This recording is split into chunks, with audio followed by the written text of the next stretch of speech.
right, taking off, Tangier Island.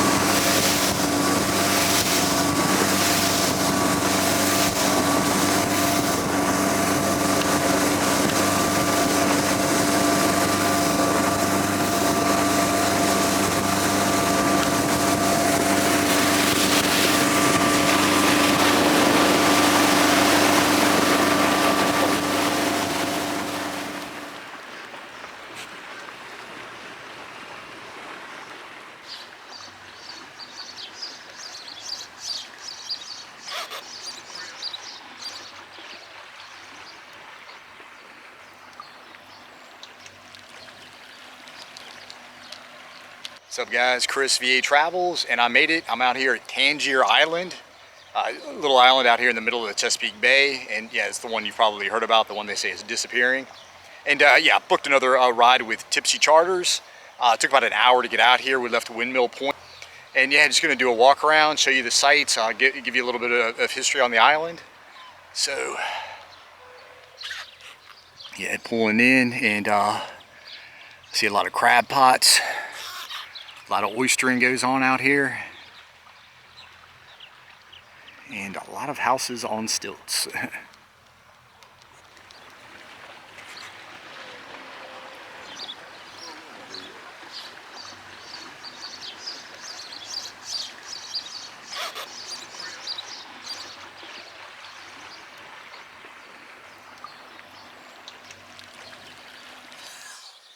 All right, just got off the boat, gonna take my tour.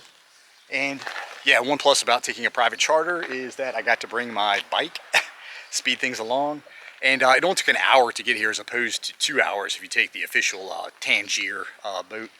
So anyway, all right, yeah, go look around.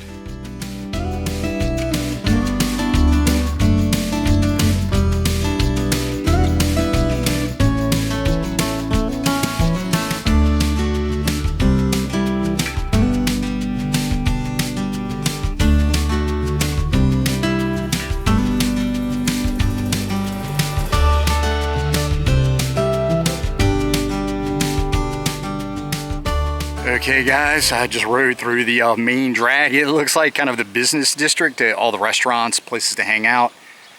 And over here you've got the Benson Educational Building.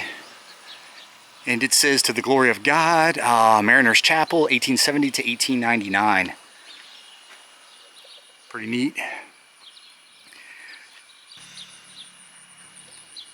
And here we go, Dr. Nichols with the helicopter, 2006. He was named Country's Doctor of the Year. His 27-year commitment to Tangier. He would fly out weekly in his helicopter, and to this day there's still a helicopter on call for any, obviously, emergencies, so people can be taken to the mainland.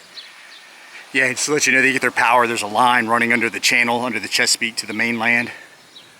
So, all right, I'm gonna hop on my bike, keep cruising.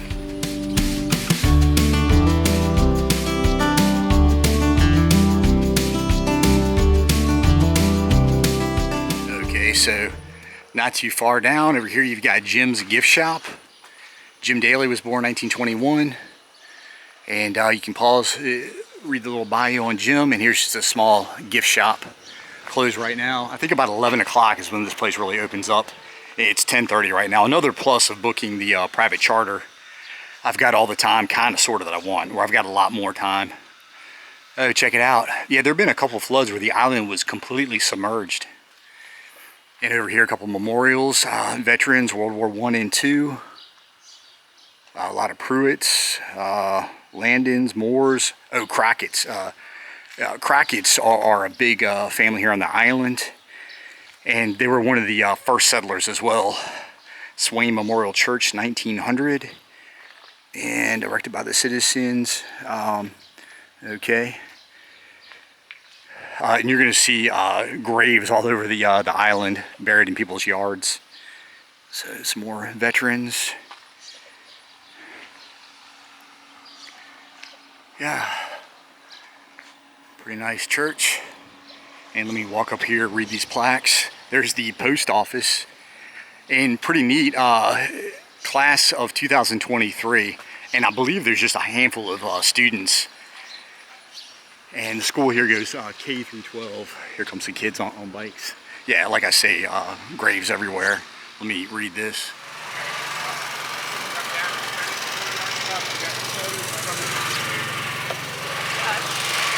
To give you some history of the island, first European to discover was Captain John Smith. Found it while putting up the Chesapeake as he was going down all the rivers looking for that western passage, and named it Tangier after Tangier, Morocco, a place he had visited. Just the geography, topography was similar. And yeah, John Smith's got a pretty interesting story. I would look him up. He's been all over Europe. He was captured by the Ottomans, escaped, made his way back on foot or horseback or whatever back to England. Yeah, but anyway. And also, speaking of those Crockett's I had mentioned earlier, it was first settled in 1686 by John Crockett. So, like I say, they're a big family. It's another better shot of the church. And little cat. And I have a feeling this place is going to start bustling. There's already four-wheelers and golf carts whizzing around. And captain who brought me over had told me that after 11 o'clock, when the main Tangier cruise ship arrives, this place is just swirling. So, yeah, a lot of graves on the island. Some dices, I guess that's how you pronounce it. Like I mentioned, there's Pruitts, there's that Crockett I mentioned, so another Crockett. Playground over there, and I'm wondering if that's the school, but I'll make my way over there. Yeah, a whole lot more. And this island is 3 feet above sea level, so okay, some newer, nicer ones back there it looks like. All right, keep on trucking.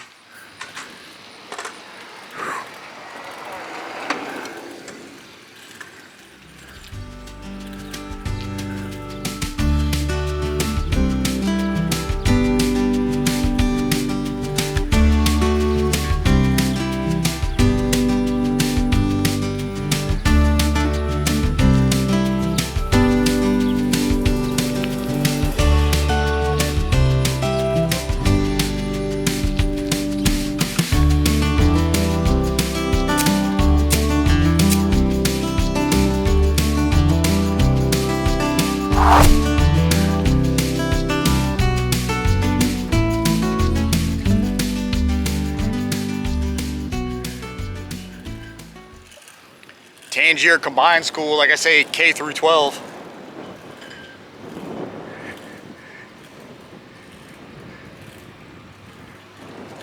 And we're about to cross the highest point on the island, this little bridge, crossing the channel.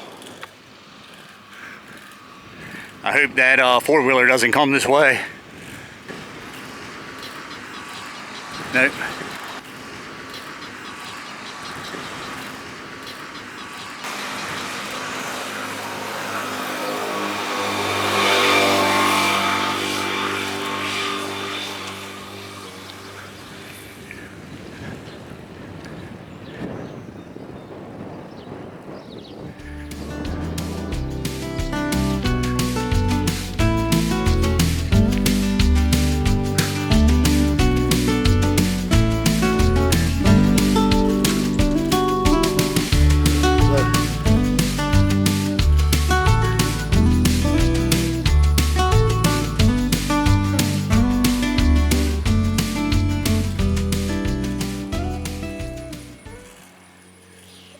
That was a nice, well-kept house.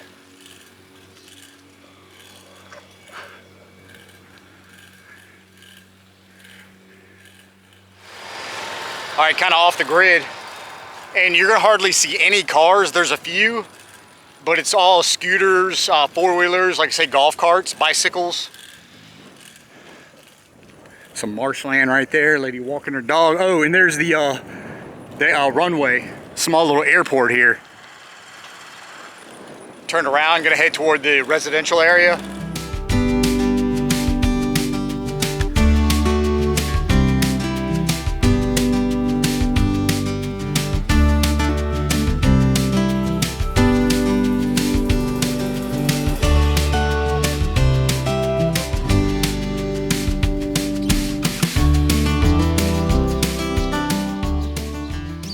Something neat I've heard a couple times is the accents here are very distinct, and yeah, it's not a southern accent. It's it sounds like an old English accent, and obviously we're on a really isolated island. Same families have been here forever, and they say it comes from Cornwall, England, portion on the southern kind of western part, the little tail that stretches out in England. So yeah, pretty neat.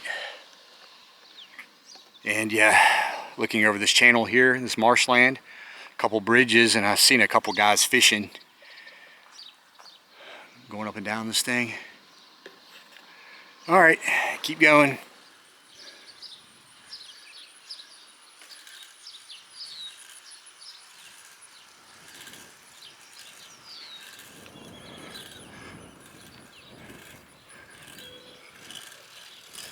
Seen a few satellite dishes. I saw a Verizon building when we first came in, so yeah, apparently they've got cable out here. This is a really old building. Looks abandoned.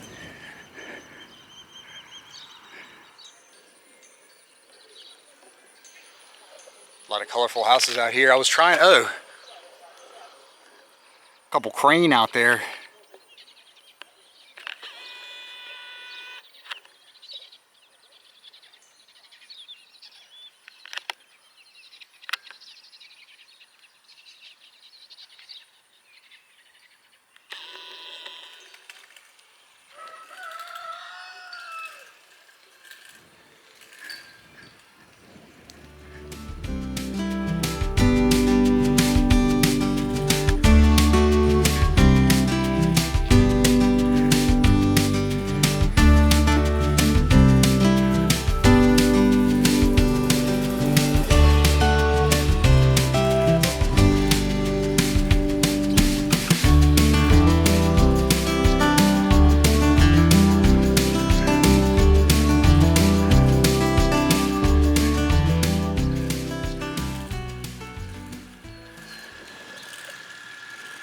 Something burned down.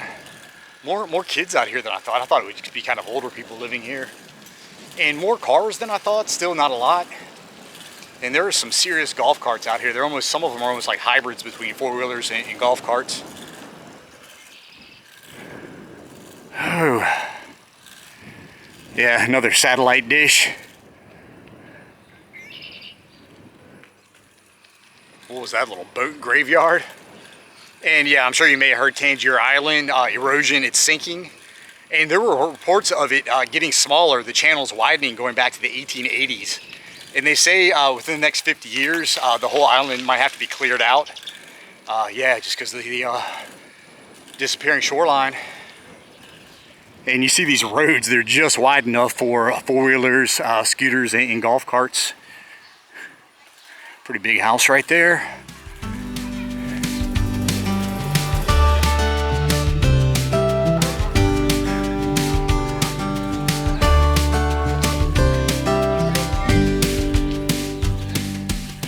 All right, cool little strip right through here. And I'm wondering how many of the residents are year-round or how many are just out here for the summer. It looks like the main industry is just tourism. I know back in the day it was oysters, crabbing and all that, fishing. But yeah, that obviously happens still a little bit. I saw the crab pots when I came in, but yeah, I know it's not what it used to be. It's a pretty nice house right there. And this must be the beach, another cat. I don't know if they've got feral cats, stray cats walking around, or hello. All right, let me go up here. Read the sign. Nice house. Okay, straight ahead, Tangier Beach, a mile-and-a-half long pristine sand beach. And here are a couple of lighthouses. It looks like the Tangier Lighthouse, 1890 until 1961. Another Tangier light, it must have replaced it 1960, and apparently maybe it's still out there. And there's an automated beacon down there. And he talks about the western side here is where most of the erosion has occurred over the last century. It's come in about the bay has come in about a mile, and they've built a seawall down there for protection. So, yeah, I think I'm going to walk down to the beach.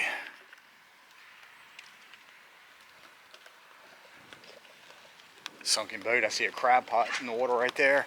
And yeah, I was smart. I brought my flip-flops, so yeah, gonna walk down, take a look at the beach. And I have a feeling I'm gonna see some wildlife out here. And a little pool right there. Looks like maybe there was a sign at one time. I don't know what that is. Yeah, pretty marshy.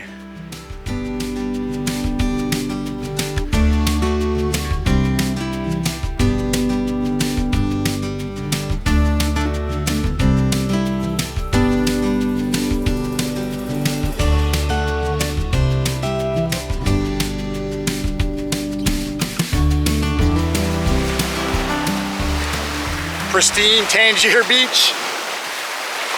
To give you some more history, this was also the site of British Fort Albion during the War of 1812. It was on the southern portion of the island, and it was a launching pad for many attacks during the war, one of which went down the Rappahannock. If you watch my video on Tappahannock, I'll talk about how 4 frigates, 7 schooners went upriver, bombarded all the towns, bombarded Tappahannock, took it over. This is also where the Army had left for Bladensburg and ended up burning the White House.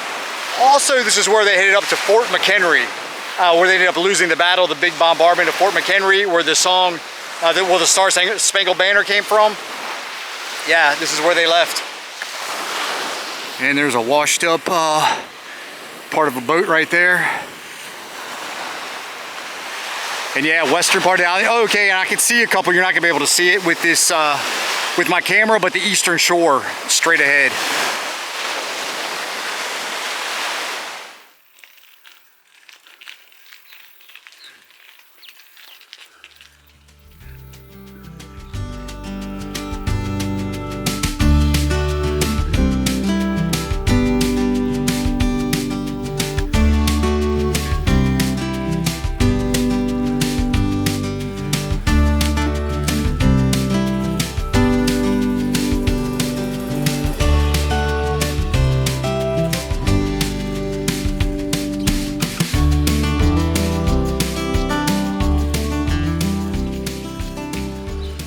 Fire department.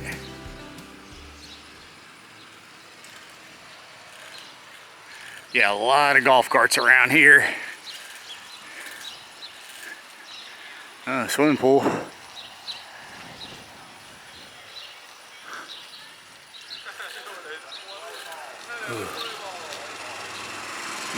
Take a ray.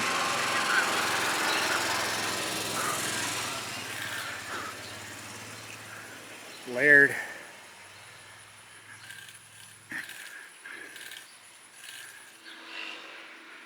All right, so it looks like we're on Canton Road, headed to the Canton Bridge, and that's where Joseph Crockett first settled, 1686, and in 2006, VDOT built this bridge, it looks like. More marshland over here.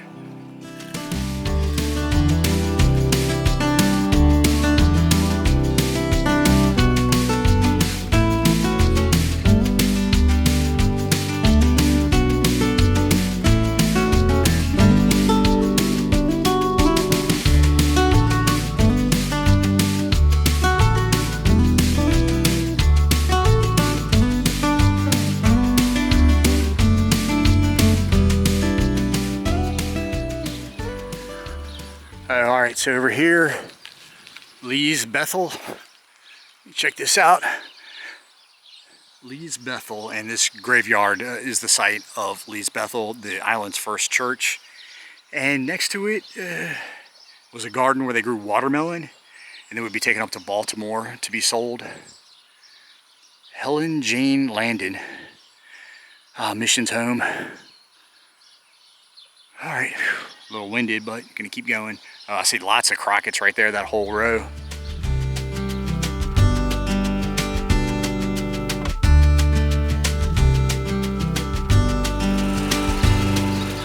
All right, so over here we've got the Benson house. Patrick Benson, he was a ship's captain from Ireland. He purchased this land 1879. And the middle portion of this house, which I can't imagine, it's thin as it is, but 1889, it says the middle portion was completed. And then after World War II, it was owned by Marion Hickle, and he married a member of the Crockett family. And the Crockett family lived here until 2001. So, a pretty old home. All right. Betsy Ross flag, cool. All right, this house has some age to it, and it needs a power washing, needs some new shutters.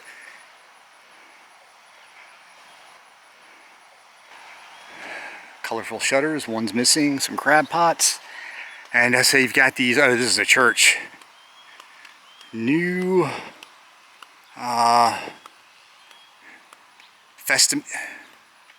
New Testament congregation. And one members of the Crockett family, the Pruitt family. They seem to be the two big families on the island. Oh, wow. Yeah. Pretty neat, quite a hodgepodge of tombstones.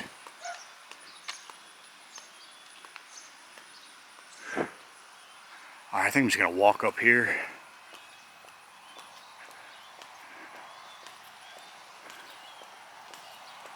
Cool paint job on this one. Well decorated yard. Cool, wow, okay. Crockett's Parks. Yeah, they really cram them in here.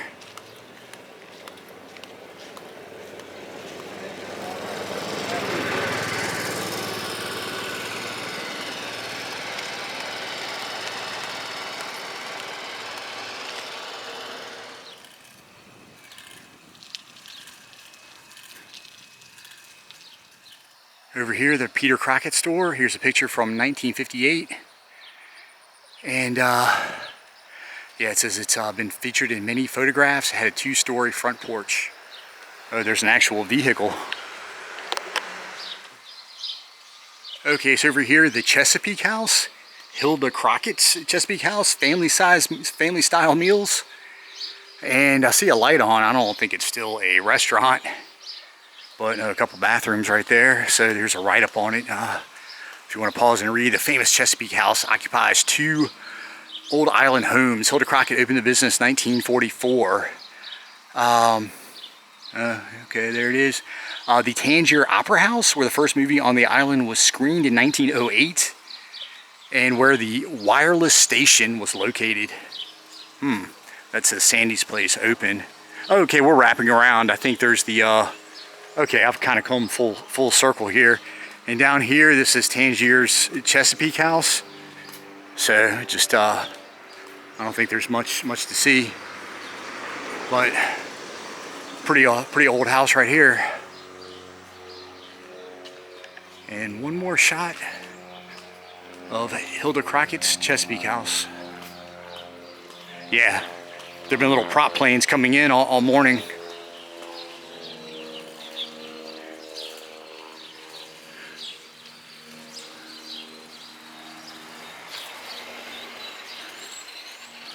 Four Brothers Crab House.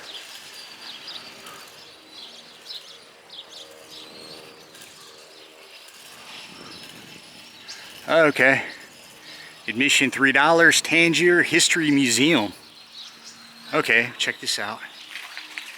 Across the street, the Joshua Pruitt House. Joshua Pruitt is one of the oldest on Tangier. Let's see, he died in 1949. And Pruitt traveled to Washington, D.C. during the Great Depression, knocked on the White House door, and was granted audience to Franklin D. Roosevelt. Interesting. All right, so there's right up here, Tangier History Museum. Cool little crab chairs. And this was the old Lewis Crockett store. The Goodyear blimp arrived in 1936. Fisherman's Corner Restaurant. And they're closed, but Fisherman Corner's restaurant was featured in Southern Living magazine 2005, renowned for its stuffed shrimp, irresistible crab bisque, and soft shell crab tidbits. And over there is Lorraine's. I'm about to eat there. And this is Daly and Sons Grocery. I don't think they're open, but read this little plaque. Peter Williams owned and operated the first store on the site. Was built by Charles Parks and William Walters in the 1920s. So yeah, you can read the rest of that. But all right, well, I'm gonna go into Lorraine's, get something to eat. All right, guys, that wraps it up. Been down every road on the island. I've seen all there is to see. Gonna hop on the boat, head back to the mainland. Oh yeah, once again, want to give a shout out to Dan Tipsy Charters. I highly recommend. Like I say, it just took an hour to get out of here as opposed to the 2-hour ferry ride from Reedsville. And yeah, you get more time on the island, so that's cool. And as always, like and subscribe. You can follow me on Instagram and support me on Patreon. See ya.